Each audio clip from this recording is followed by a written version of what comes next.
answer. This month we have Susan Baldwin. Are you ready? And she's going to do her argument. You ready? Okay, here we go. Susan Baldwin, everybody.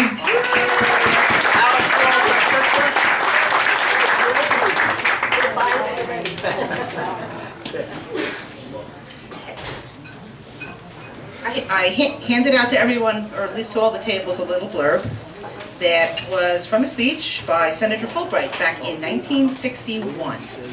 And basically what it said was, the President is hobbled in his task of leading the American people to consensus and concerted action by the restrictions of power imposed on him by a constitutional system designed for an 18th century agrarian society, far removed from the centers of world power.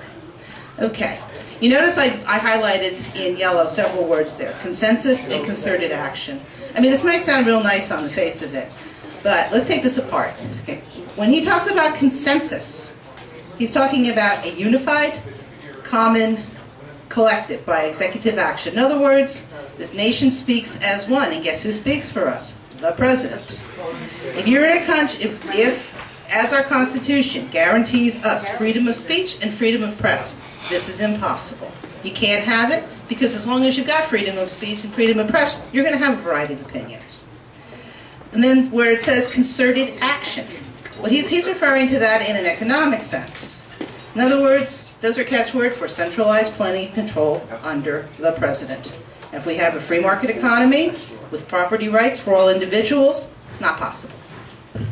The perfect example of this consensus and concerted action was the old Soviet Union, and we know what happened to them. Okay. Now he refers to the Constitution being written for an 18th century agrarian society.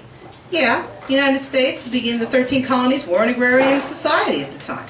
But if you read the Constitution, and I did one, and I have read it, I didn't see anything in there that refers to what kind of society this was set up for. It doesn't make any reference to an agrarian society.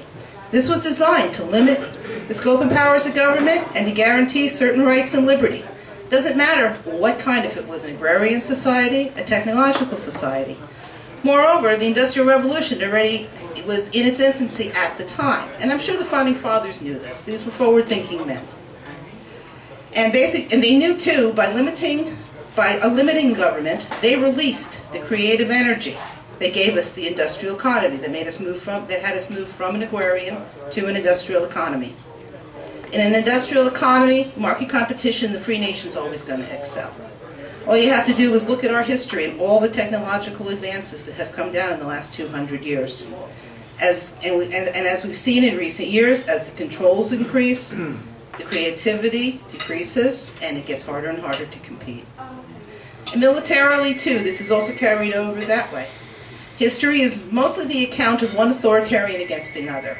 If you look back, England, France, Russia, Germany, the Islamic nations. Then we came along, a free people. A free people is a versatile people. We're the ones with the record of beating the authoritarians permanently. Okay? So yeah, Governor, yes, Senator Fulbright, the Constitution was designed to hobble the President and anybody else who thinks they might lead us by force. And just to finish, I'll say this: bless the agrarians who wrote it, and I pray that we can hold on to what we still have and restore it as it was originally intended.